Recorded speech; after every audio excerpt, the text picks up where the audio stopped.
Lost in the dark. Here we go. Welcome back, Crip Crow. Oh my God. Like, is there a bigger, like, it's hard to imagine a bigger one to talk about. To welcome back to Dark Reflections. Aaron and I are back in the virtual crypt. And as you can see from Aaron's background. What are we talking about? What is it? I'm confused.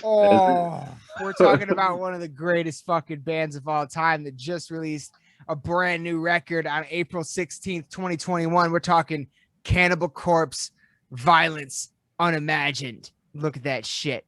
Oh my God. My favorite cover, hands down, since Wretched Spawn, of course, like all Cannibal Corpse covers, done by Michigan's own Vince Locke. Shout out to Vince Locke, a Michigan motherfucker right there. Like one of the best album artwork artists of all time, in my opinion. He's drawn shit that's been banned in countries, dude. Like you can't. I mean, yeah. I mean, it's undeniable. It's undeniable. Yeah. I have this shit right here on a flag on a ceiling in my room. Should be behind me right now. Now that I think about it, damn it. Yeah. Don't worry, I got you covered on that. Yeah, you got me covered on that. So yeah, but of course, the masters of death metal are back with Violence Unimagined, released through Metal Blade Records on April 16th, 2021. The only big change up we have here on this one is the exit of guitarist Pat O'Brien and the entrance of Hate Eternal's guitarist, frontman, and producer Eric Rutan. He is playing guitar, lead guitar, I believe, right? Yeah, lead guitar on this album, and actually wrote I think two tracks on this album. Yeah. Let me see. I think it was just so we can. Yeah, he wrote Over Torture, which is the kind of kill sounding song, the real fast one. Mm-hmm. And then he wrote one of my personal favorites, Ritual Annihilation. Let me see if he wrote any more. It looks like the rest of them were Alex and. Oh, he wrote Condemnation, Contagion as well. Okay.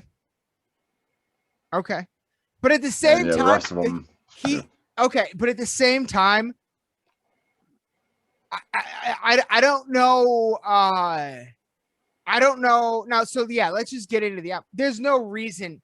I'm not going to sit here and fucking do a bio for people on Cannibal Corpse. If you don't fucking know who Cannibal Corpse is, turn this off. You're not our audience. Like, don't worry. There's like they made full documentaries about who they are. Yeah. They've been around 4-hour long documentaries. That was released around 11 years ago now. We need a new one, but yeah.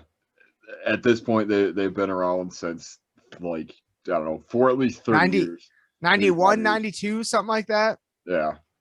If you before that, maybe like just like the last part. Yeah. So probably I think their first album came out in 1990. Okay. Yeah. That's what I was thinking.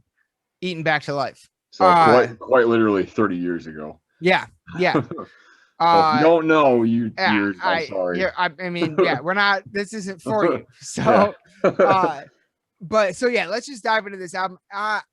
While Rutan may have only like has writing credit on 3 songs, beautiful. I do think that you can hear his. I don't know what it is, man. Okay. There's a lot of things that I can say about this album that I don't think I've ever been able to say about a Cannibal Corpse album before. And it's something that we talk about a lot. It's this idea of like, there are these certain bands within a genre that just never, they find their sound, they stick to it, they never deviate from it. They appear to have some of the most loyal fan bases, your Slayers, your Hate Breeds, things like that. And of course, Cannibal Corpse is probably the best example of that. So typically, and I think actually since we started this, I think right before we started this podcast is when what was the last album? Red Before Black came out, or was Yeah. it Skeletal Domain? Right. Yeah, it was Red Before Black. Okay, I That think we was- started this podcast like right after that came out, because this is the Yeah. first we have reviewed a few of their shows. We've seen them and talked about it on the show before. This is the first time a new album, Cannibal album, has come out while this podcast has existed. Yeah, man. It's pretty So yeah, right. So this idea of like these bands that stick true to their guns and everything, and like these are bands that we love. We love it when bands do that. So typically when we're talking a new album, you know, it's kind of like, how do I say it? It's kind of the same. It's a similar conversation most times. I feel like this time is going to be different. And I'm not saying that's not a dig. It's like, there's nothing. It's up. That's what we are. That's what we like. With this one, I genuinely feel like they better than almost anybody else. So many bands that we've talked about while on this show, we've talked about how they have done so well at like incorporating new sounds while still holding true to their core sound, the thing that, you know, we all love. You know, more recently, examples of that we've talked about were Slipknot, and Dahlia with Verminous. And I feel the exact same about Violence Unimagined. I feel like it's full force, full on, never deviates from the exact Cannibal Corpse sound that you're hoping for with a new Cannibal album. But I genuinely feel like there is like, it's so hard to describe.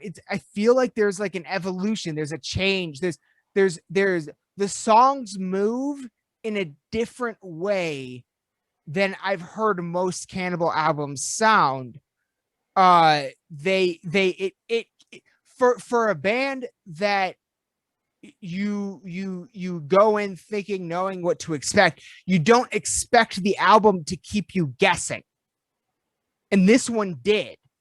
Now, whether that's just the injection of Rutan or whether that's the combination of Rutan mixing with the rest of the band, I don't know.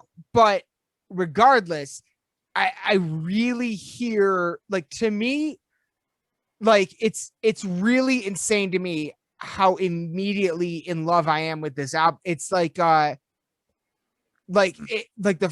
of after two listens, after one really, but after two listens of it, like it might even go higher. It's already in my top 5 Cannibal albums, dude. How many bands can say that? What are they? What is this? Their 15th album? I don't even know. Like how many bands can say that this deep? You know what I'm saying? Like, yeah.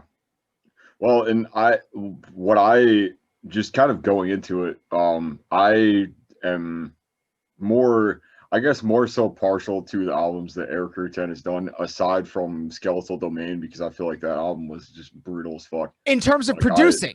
Yeah. Because everybody knows Rutan has produced, I think, 2 or 3 Cannibal albums prior to being in the band.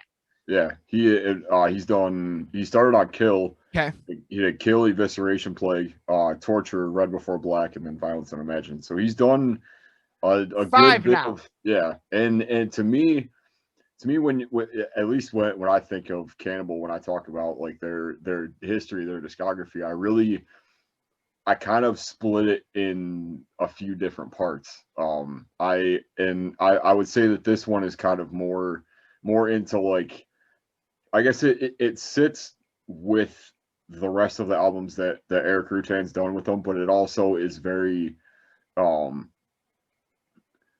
I really like about it is that it kind of borrows in a lot of ways from a lot of their older records. And, you know, I guess kind of going back to what I was starting with, I feel like Cannibal really has like 3 different parts of their history, like 3 different parts of their sound. There's the very, like, you know, there's the start of it. There's the there's the Chris Barnes era, of just straight up like just unapologetic death metal. Like you can't explain it in any other way. You know, and you know what he did with their sound and stuff, and kind of you know, had I guess a bit more of a traditional death metal sound to him. But once, you know, and then there was the other, like the Corpse Grinder era, I guess you could call it. Like the early albums, like Vile. Vile's a big one for me. And then obviously, you know, the Wretched Spawn and stuff, which is kind of really when they started to get that kind of, you know, kind of shaping the sound that we feel today, and kind of like what is on this album. But really, I mean, it's, you know, being as big of a fan of Hate Eternal, maybe not as much, just because a lot of their earlier catalog is very abrasive. It's very kind of harder to get into, I guess, but it's very, you know, traditional, like super blast beat heavy, like death metal in a sense, which is sick.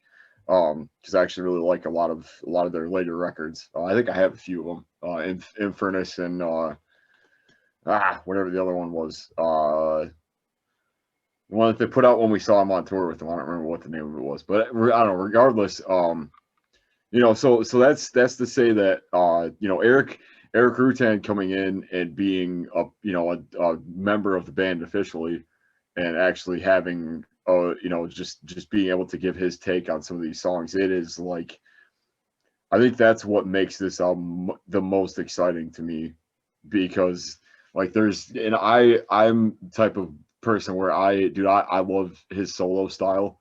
It's very like Middle Eastern. He has a lot of those, like, you know, it's very melodic in a sense. Like it's very, like, a lot of his solos have that, you know, that what do I want to say, that like Jeff Hanneman kind of style to him, where it's very like it's solos with a purpose, and it adds to what's going on with the songs, outside of just having a crazy solo over the top of everything, which I really like. I think it only adds, and I guess my biggest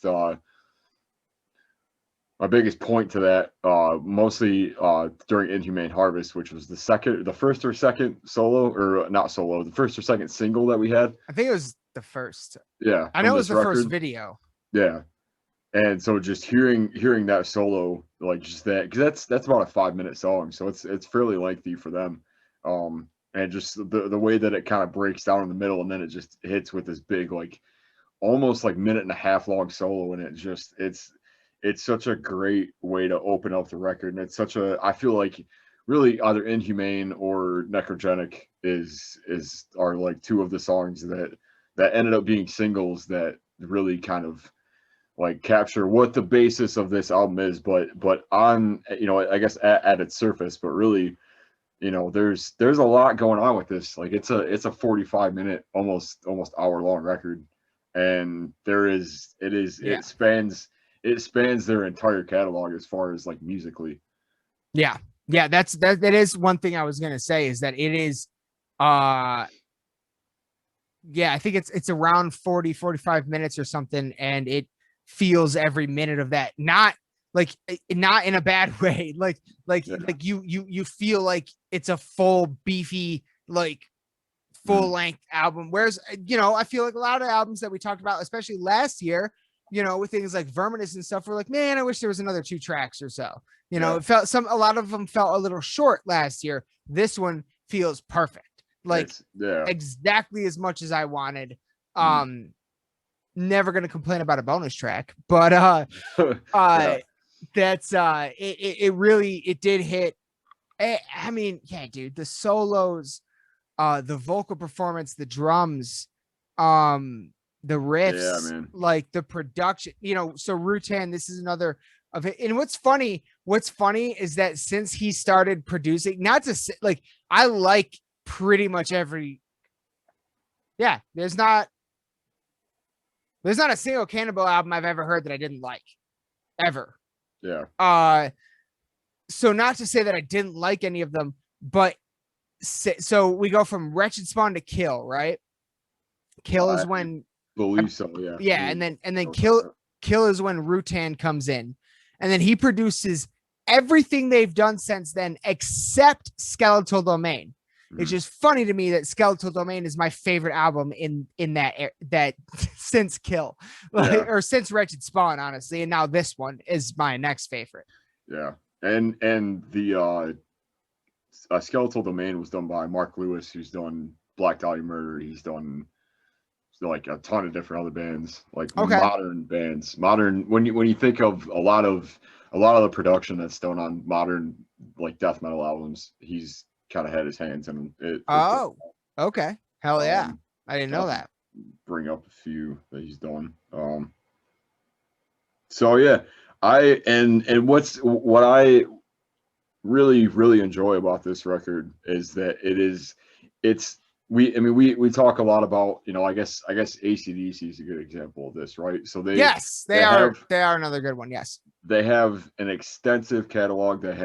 They've been around for years. They have umpteen albums, but they always, with the last record that they put out, they were able to touch on every kind of aspect of it. It was almost, I think you put it pretty perfectly, as far as like it just being their kind of victory lap. To me, I feel like not only is this a, I guess you could say like a victory lap, but it's also kind of a homage to their entire career, because like I said, Eaten Back to Life was 1990. And ever since then, they've had like different formations and different kind of things. But this is kind of like Over Torture kind of reminds me of something off Wretched Spawn, or like Kill, like the first couple of tracks off Kill, like the really fast stuff. And then you get to like,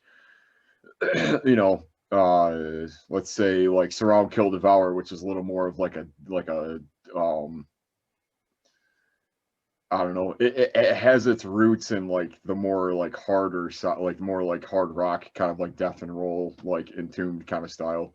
And then you get to other stuff that's basically just stuff off of like Kill and off of like Evisceration Plague, or then you have like the slower songs that are very like Scourge of Iron stuff that's off of like Torture, Red Before Black kind of stuff. Like it really kind of runs the gamut in their sound, but it also, with that fresh perspective, that fresh take on their sound, it just, nothing against the,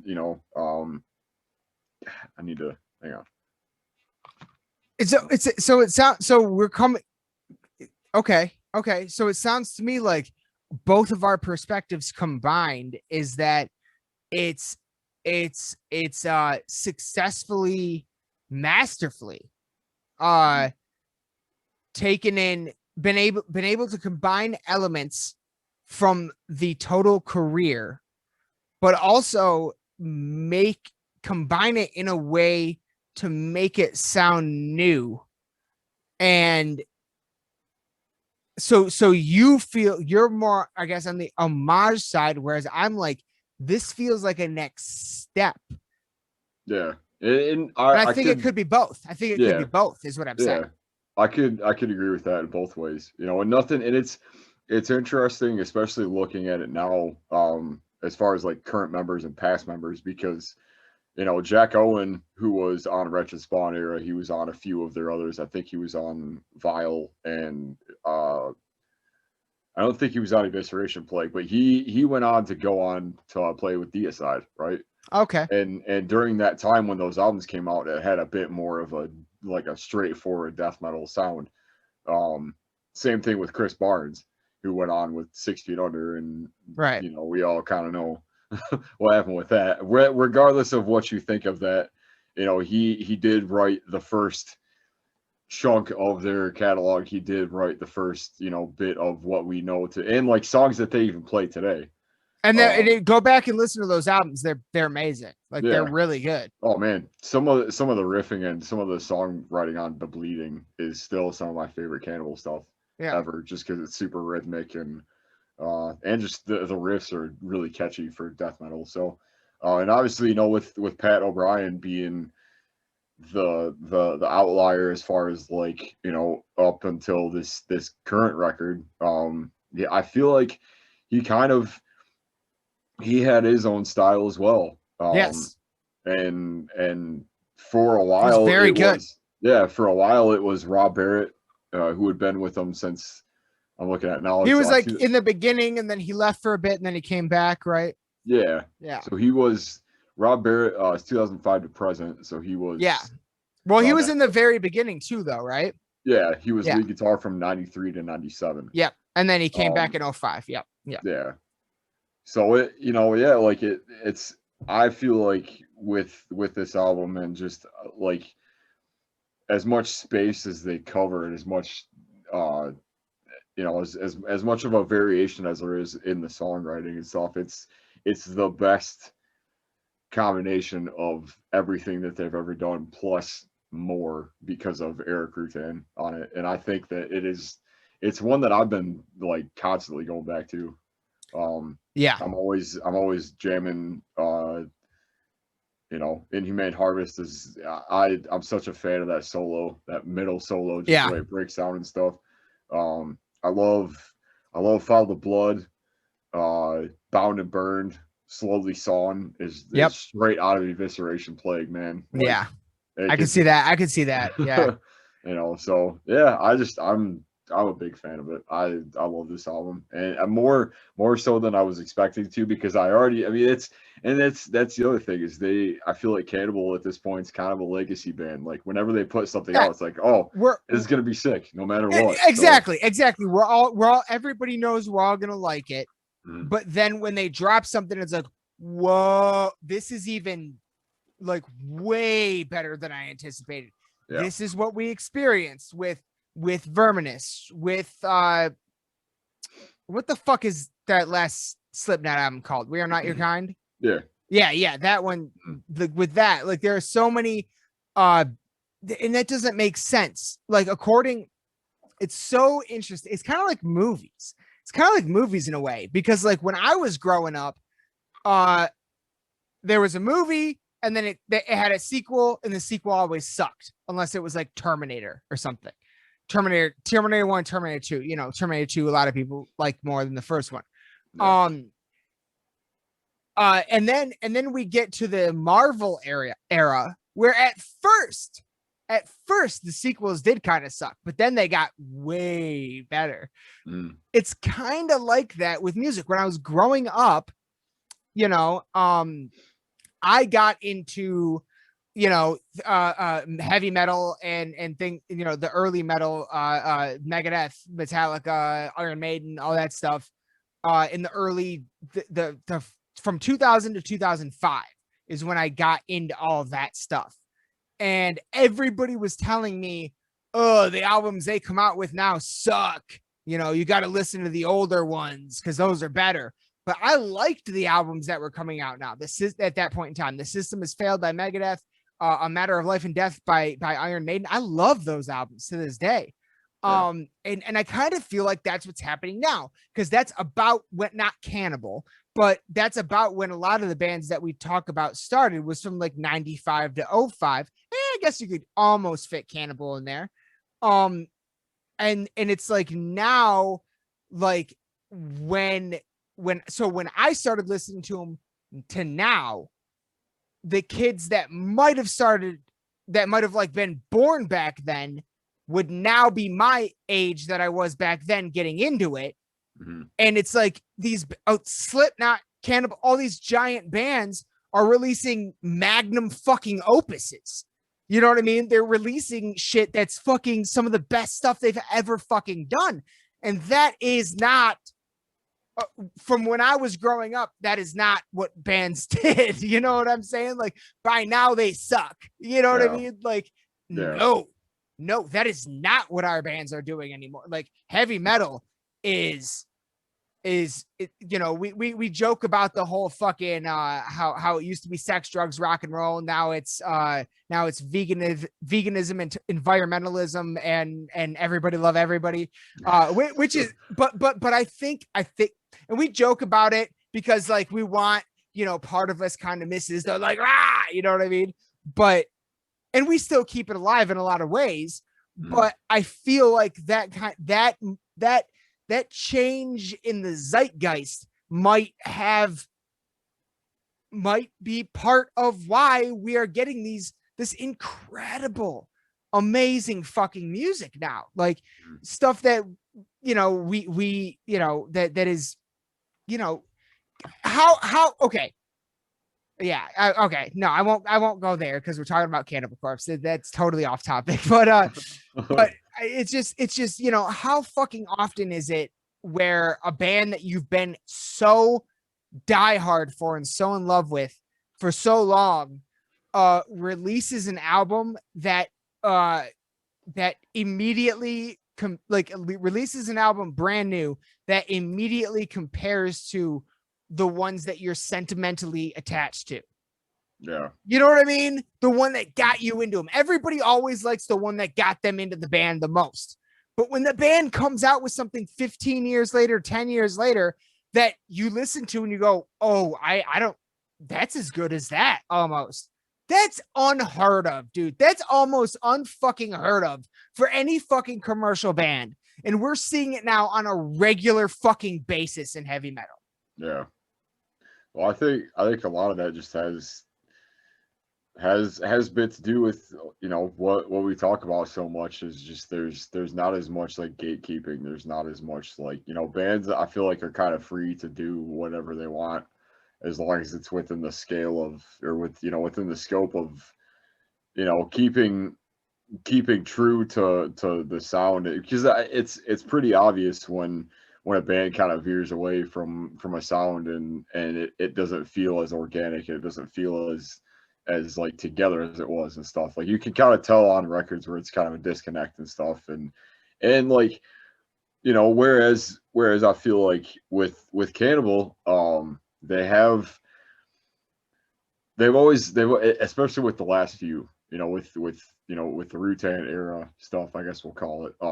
You know, like they've kept strong and they've written really good songs, but they haven't really, you know, it's for the most part, like you kind of know what to expect with it. And with this one, I feel like going into it, I thought that I knew what to expect with it. And to an extent that, you know, there is that, but there's also this element of, you know, of a new fresh perspective coming in and kind of like changing the band, but it's somebody that's been, you know, that's kind of in one way or another kind of shaped what their albums have sounded like and kind of shaped what they've been like, what they're kind of turning into as a band. And it's cool to see somebody come in and not really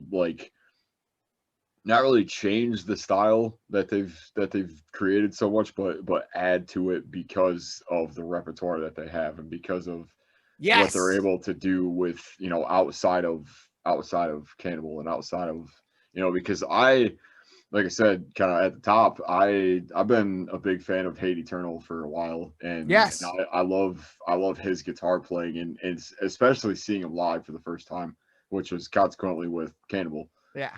Which was Recorruptor opening. Yeah, man. Like that, I still think about that show all the time because that was dude, one of the best times I'd ever seen him, but it was also the first time seeing Hate Eternal. It was also I'm pretty sure I blew out an eardrum at that show. That was that could be the loudest show I've ever seen in my life. Yeah, I remember that shit. Yeah. I got earplugs after that show. Yeah. So, I mean, I like to kind of bring it back to the record, man. I like this is it's not often that something comes up that's like from the first listen through to it that's like, oh, this is gonna be like one of my favorite albums of the year, or just like without even getting through to the end of it, I'm like, this is, you know, this is it.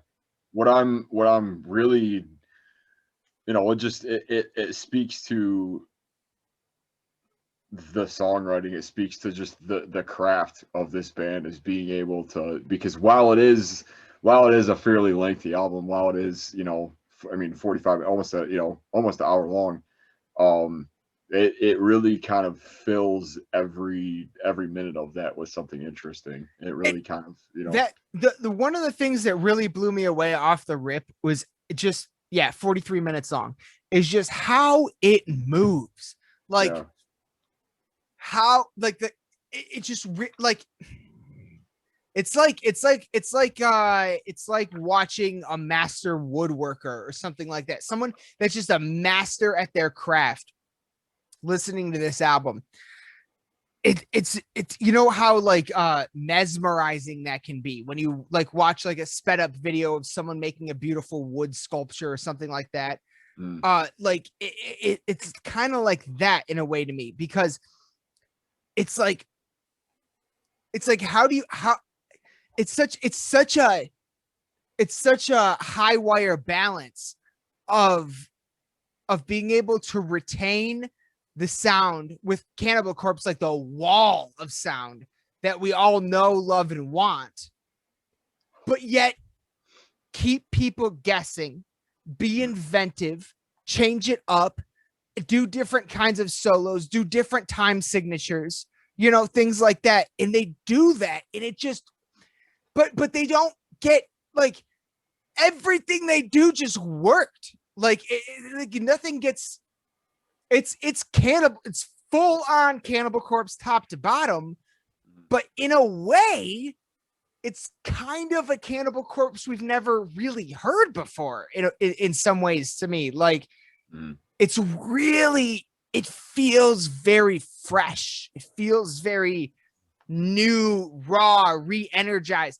Very much the same way I felt about the tracks we got off Paint the Sky with Blood off Bodom After Midnight. Very much the same way. I feel like those two, fucking Violence Unimagined and Paint the Sky with Blood, are the songs that I've heard so far this year where I was immediately, this is album of the year material right here.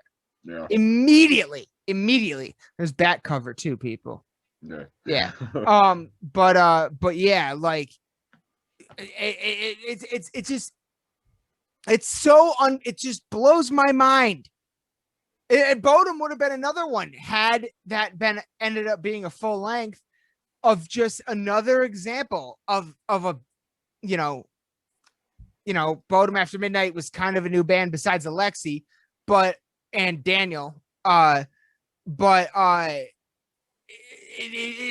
a lot of ways, but Alexi wrote everything for Children of Bodom and Bodom After Midnight. So, you know, in a lot of ways, it would have been the same in that, like, there are these bands that have been around for anywhere from 15 to 30 years that hit that initial peak. And if you look back at history, they hit that initial peak and then they just continually go down for the rest of their career. Not these bands. Like, they are all, they kind of plateau, and now they're peaking back up. And that's unheard of, dude. It's just unbelievable every time, you know, a band like Cannibal is going to drop something like, it's inspiring. It's exciting. It's reinvigorating. That our generation right now, you and I, at the ages we are, get a Cannibal album this amazing, this late into their career. It's just, that we shouldn't take this for granted, is my point, because throughout in the history of metal, you know, how many people say, like, in the first decade or even now, Slayer sucks or Metallica sucks. You know what I mean? How many people say that? Well, we get to say Cannibal still fucking rules. Like, you know what I mean? Like, so many bands have had their missteps. Slayer, of course, is retired. Metallica's doing their thing.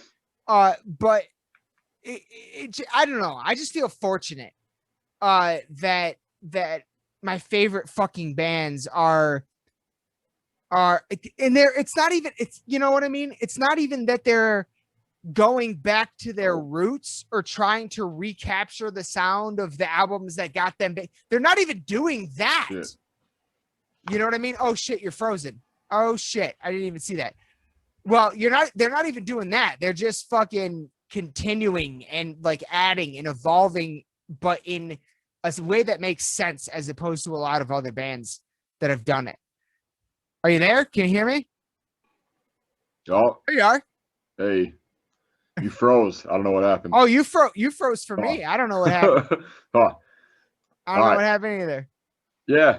But I was just saying, Yeah. like, I feel real fortunate about like how like the bands that we love that they're doing this. They're not even like trying to go back to the sound that made them famous. They're evolving on the current one. You know what I mean? And but they're doing it in a way that makes sense, and it's just perfect. It just, I don't know. It's like there's something in the air right now where all these bands are like just keying in on that thing that, I don't know, that they need to key in on right now to make these sounds, and whatever that is, I don't know, but it seems like everybody's hitting it. And I do feel like in 10 years, people are going to look back at this time right now as a very important time in heavy metal music history, because the albums that are coming out right now are like, I mean, it's hard to say because we live in a new time, and it's hard to say this about anything, but I mean, if these albums came out when I was getting into this shit, this would be generation defining shit for me. Yeah. You know, all these bands that we're talking about, their old albums that's exactly what they are. And now these same bands are coming back 10, 15 years later with even same par or even better shit. Like, yeah, it's insane. Great. Yeah. Well, then I mean, think about it this way. Like, we are looking at the beginning of a new decade. Yes. In a lot of ways. And I think the combination of the end of one and the beginning of another. Yeah. Because at the end of one, we got our oh shit, Death Atlases. You know what I mean? We got our Death Atlas. We got a lot of great shit at the end, and we're getting a lot of great shit at the beginning too. That's very true. A lot of stuff that I feel like we don't deserve for as good as it is, and this included, man. Like, I mean, like I said, I'm pretty. It's amazing to see bands like this that are just continuing to grow and continuing to put out stuff that keeps the bar raised, that keeps that standard for really, really solid death metal and really traditional death metal, at the forefront of what's going on, and keeping it all alive. Yeah. So, and not just alive, but like, I'm sorry, like, you cannot fucking like listen to this and like, I don't know. I guess I can't really say that, but I don't know. To me, it's hard to imagine someone listening to this, even someone that isn't into metal. I guess I can't say that either, but like, I don't see anybody that isn't into metal listening to this. It's just no, absolutely not. But it's just, to me, this, like so many others, really just transcends the genre in a lot of ways, dude. Like, musically speaking, how can you deny this? Like, if you don't like metal, but you are an expert, like you've studied music your whole life kind of shit, how can you listen to this and not at least appreciate the talent that's in it? You know what I'm saying? Like, well, there's something to that. Yeah, there's something, and thank you for reminding me of this, because something I really love about this is there are songs on here that are straight up like trademark Cannibal stuff, like you can't mistake it. But then there's, you get to like Surround, Kill, Devour, like Bound and Burn, Slowly Sawn, like these kind of songs that are almost not even really death metal at its core. Like, they're not even really, they're kind of more like, kind of rooted in like, like more traditional rock songs as far as like the structure of them and like what the riffs are doing. But it's how they do it, and it's how they like present it and stuff. And something that something that I love about this album more so than I guess the last few that they've done is that I feel like this one is well, for one, I feel like the Corpse Grinder, like his performance through the entire thing is very clear. It's very, it's very easy to kind of like, you can tell that he took the time to be like, I want people to understand, and that's something that I've heard him say on multiple different interviews and stuff. He's like, I want people to still be able to understand what I'm saying, and like, that for one reason or another, it's been kind of lost within the genre of extreme music and stuff. But that's like, I feel like, kind of to your point of like anybody can listen to this and kind of attach to it what they want. Like there are moments of it where it's not really what I would consider, at least musically, to be, death metal, to be like extreme metal. Like there's stuff that's just like, they got those riffs that just kind of, you can just nod your head to, and there's like, there's some drum stuff on it that to me sounds like it could just be on the edge of being completely derailed and just chaotic, and like almost misses the next point, but it's so precise, and it just stays on with what it's supposed to do. And like, it's little things with with like the ride cymbal and stuff in a few songs, and a few of like the slower songs, so you can almost hear like him struggling to kind of keep up with it, but it's not in that sense. Like it's made to sound like it's that on edge. You know what I mean? And I Yes. feel like that's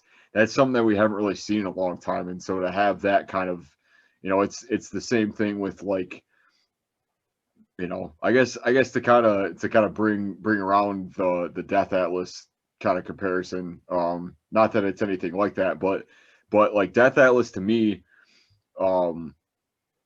kind of changed how I thought about like clean singing, or like actual singing on death metal. And I feel like this is going to kind of change musically how, like, what's, like, oh, we can have a kind of more of like a rock kind of riff in this, but it's still heavy. It's still, us, it's just our own spin on it and stuff. And I think that's brilliant this far into their career, so I just, Yeah, man, dude. like there's so much to unpack. There's so much to love about this record.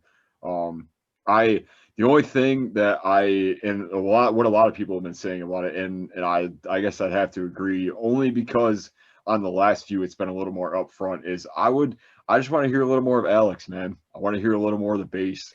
I want to hear a little more of those bass runs. I want to hear a little more of the, Let that because out. that's, Yeah. because that's something that I loved on I Read Before Black, and especially on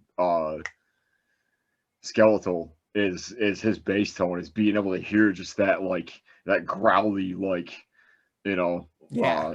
rhythm section stuff, man. Like being a drummer, and also just enjoying that part of the, like, production wise. I think, so I guess, like, missing out a little bit of that, like, that's the only thing that I would say is kind of like, I guess a Missing. negative or a bad thing, or just missing. Yeah. Yeah. Um, but there's Fair even, enough.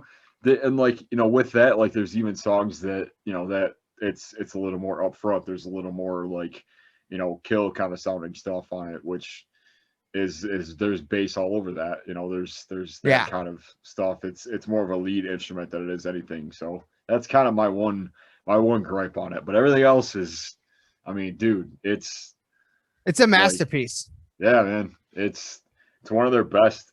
I would put it up there with some of my favorite records that they put out. Yeah. And knowing that going into this, we were gonna see the full extent of Eric Rutan, with, putting in his own influences to a band that has already that needs no introduction, that's already been established, that's already, it's cool to see his style put onto something that he, like I said at the top, he's had his hands in quite a bit. Yes. He's been able to, like, and I remember hearing Corpse Grinder basically saying, like, I don't want to track vocals with anybody else but Eric, because Right. he gets my style and stuff, and that's very apparent on this. So I would say, like, I'd give this like a out of 5 or out of 10, I'd say like a 9.8 or like a 5.8, man. Like it's right there to me.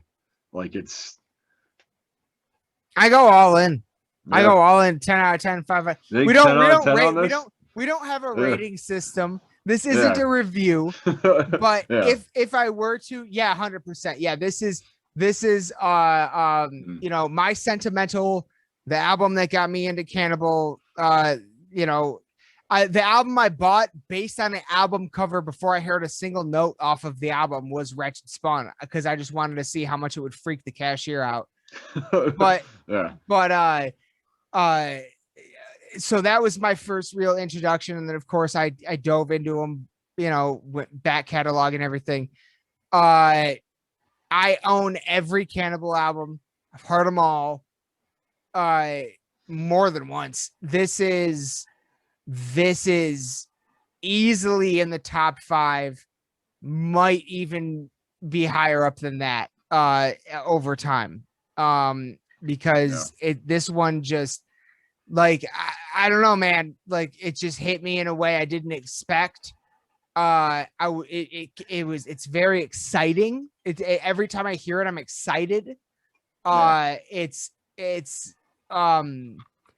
yeah, it's everything I wanted and more, and a lot that I didn't expect, that I didn't know I wanted, but now I want more of. Yeah. It's just, yeah, it's just, I will agree with you. Now that I think about it, I do wish they kind of let the Alex shine a little bit more. Mm. I do agree with that, but that's in terms of gripes, that's a minor one. Because he definitely has moments on the album. Yeah. I just kind of wish there were more. Yeah. So and yeah, I guess to kind of add on to that, like a lot of this, like I feel like, because, you know, he wrote Ceremony to the Flayed. He Yeah. wrote let's see, Surround, Kill, Devour. He wrote Necrogenic Resurrection. And so like and I feel like there's a few, and that's something I always really enjoyed about it, is that they're put down like who the initial idea was from. I feel like they've done that on the last handful of albums too.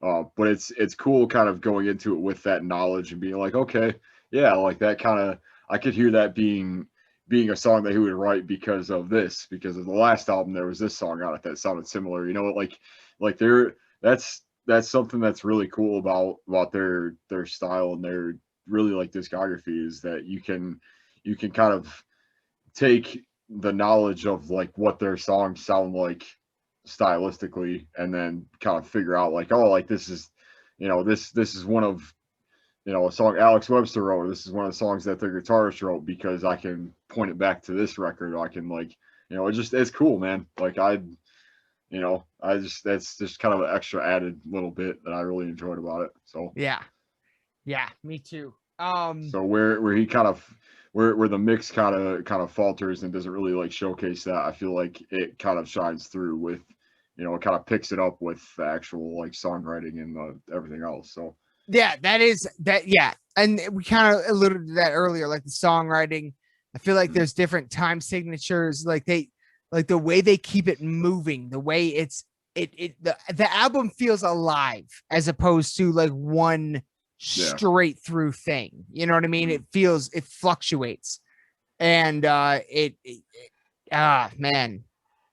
that's my favorite thing about it. Probably is just how it moves, how it feels. Like it just it doesn't it has every element of a straightforward death metal album, but it feels like fresher in a way. Like, I don't know.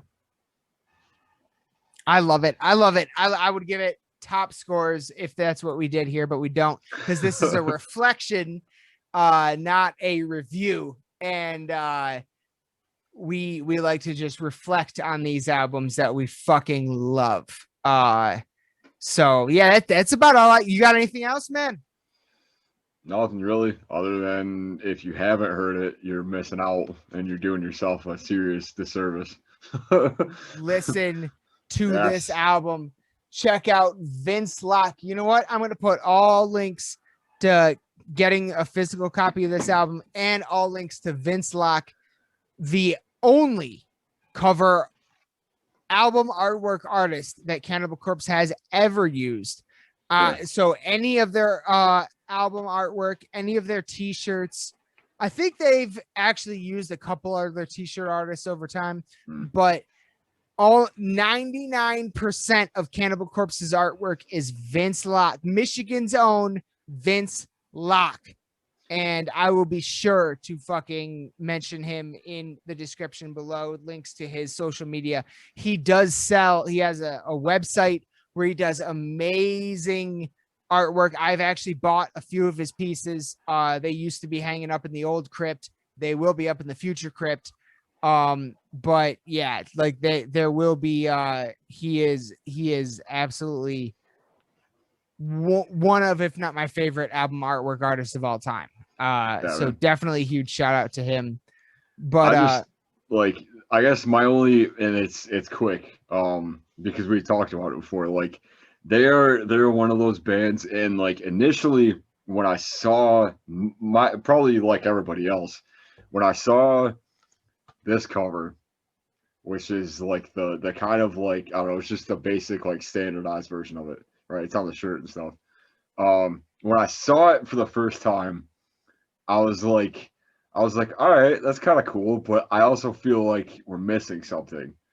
And so I did a little digging, and like to see like it's just like the actual cover of it just makes me fucking laugh, dude, because it's so much.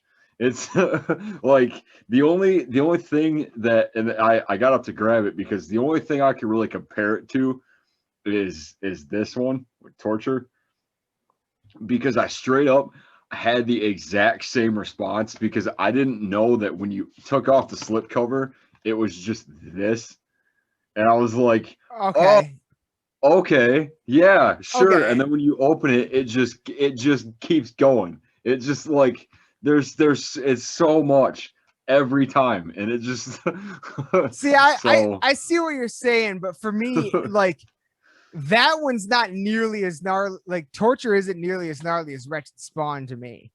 It isn't. You're right. Because yeah. like literally, like I will never forget the day I was flipping through the CDs. I saw that cover. I was like, oh, this scares me. Like this fucks me up. What's it gonna do to the cashier? That's the only reason I bought it, and then I bought it and I loved it. Yeah. So it just, yeah, like it. And to me, this is. But I get what you mean in terms of like the alternate cover thing. Yeah. Because back then, because this was, I'm talking like MySpace days, dude. Like this was like before I could just go on the internet and find out about alternate covers and things like that. So like, and I get what you're saying. I get what you're saying. It's just, and really with Wretched Spawn, it was different, because I feel, wasn't that the one that they talk about it on the Century of Torment documentary? They're like, there was no alternate cover for that. It's just, this is what it is. If you don't like it, don't sell it. Yep. Basically. Yeah. Like, which is, I mean, hey, you know, if we had to get to that to get to this, then sure. Yeah. But it's still, man, like, I don't know. It's one of those things that's like, you know, it keeps you guessing. It keeps you surprised. And in terms of the artwork, to go back to Metal Headbangers Journey, as we always do, it's no, in reality, this shit is no more violent than Greek, Roman, artistic shit depicting battles and things like that we now use in history classes. Yeah. You know, these are drawings. These aren't pictures. Yeah. You know, so it's just, and like, I don't know. I don't know. I guess I can't really show that one, I suppose, but like, yes, you can. Well, so there's an image when you get to the center of the book that's basically a zoomed in shot of the crazy bitch that's behind me. Show it. It's on the front of it. Show it. I mean, I command you. All right, so we're not monetized. I know, but it's still just like, all right, so if they buy the album, they're gonna see it. Show it. So you're reading through the lyrics, right? And you're like, you're like, okay, like, that's on the first page, right? Okay, so that's a little crazy. And then you get to that, it's like, oh, okay, it's a zombie, pretty standard stuff. Then you get to this like jars, and you start looking at it, it's like eyes and guts and stuff. Yes. And then Condemnation Contagion, which is cool. It's kind of like pretty Awesome. gnarly looking. Yeah, pretty cool. And then like, okay, that's Surround Kill Devour, right? So there's the little like zombie Devil's Rejects looking. Yeah. And then you get to the middle part of the booklet before you get to the band picture, and it's just this. Like it's unmistakable. You can't like, and then it just kind of goes out from there. And there's a band picture in there, which I was showing earlier. Like, it's it's awesome. Yeah, man. Like it's a lot all the time. So so yeah, I don't know. That's just something funny I wanted to bring up. Like they're one of those bands that like I always look forward to seeing what they do with their album covers, because I know it's just gonna be, or it's either gonna be like just blunt, like this is what it is, or it's just gonna kind of like leave you up to the imagination. You have to like buy the actual album. You have to like kind of like to get the full picture. Like with Kill. Yeah. So yeah, that was kind of my last thing. Yeah.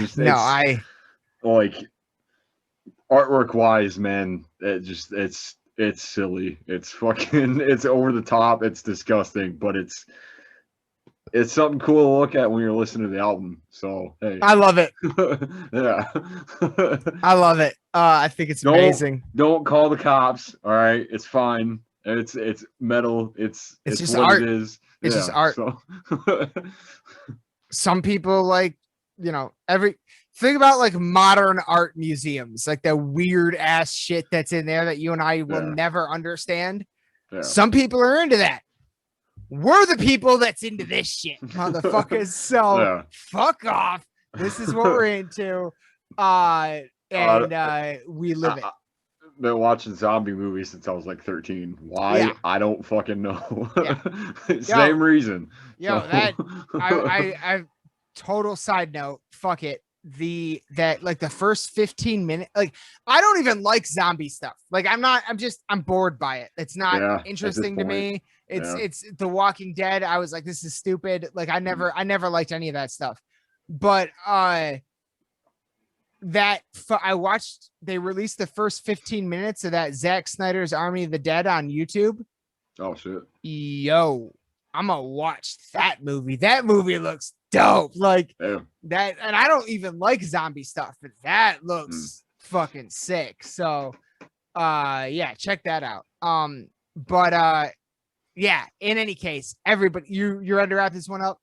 Yeah, man. All right, let's do it. I need to. All right, everybody, fucking check out. I'm sure you already have. We're late. We're behind on these. Yeah. Cannibal Corpse. Like 2 months. Yeah. Violence Unimagined. Absolutely one of our favorite albums of the year so far, without question. Phenomenal. More than phenomenal. Like surpassed every expectation that either of us, I think, had with this album going in. Absolutely floored both of us, and it just for those of us that are in the know, for those of us that are in the scene, metal is alive and well, motherfuckers, and it is reaching new heights that it hasn't reached in a while, like music in many ways. So, and this is one example of that without question. So let us know. Let us know in the comments below what you thought of this album. We hope you all liked it as much as we did, or do. But without further ado, we're gonna wrap this one up. So as always, everybody, we got a lot more coming very, very soon. But until then, raise your fucking horns! Yeah, cheers with our. Oh, you guys haven't seen them yet. Yeah. Our official Lost in the Dark Yetis Crypt crew, motherfuckers. Oh shit. Oh yeah. Cheers, brother. All right. Raise your fucking horns. Bang your goddamn heads. Everybody check out Cannibal Corpse, Violent Unimagined. We will be back again very, very soon with much more. But until then, We love you all to death. Good night.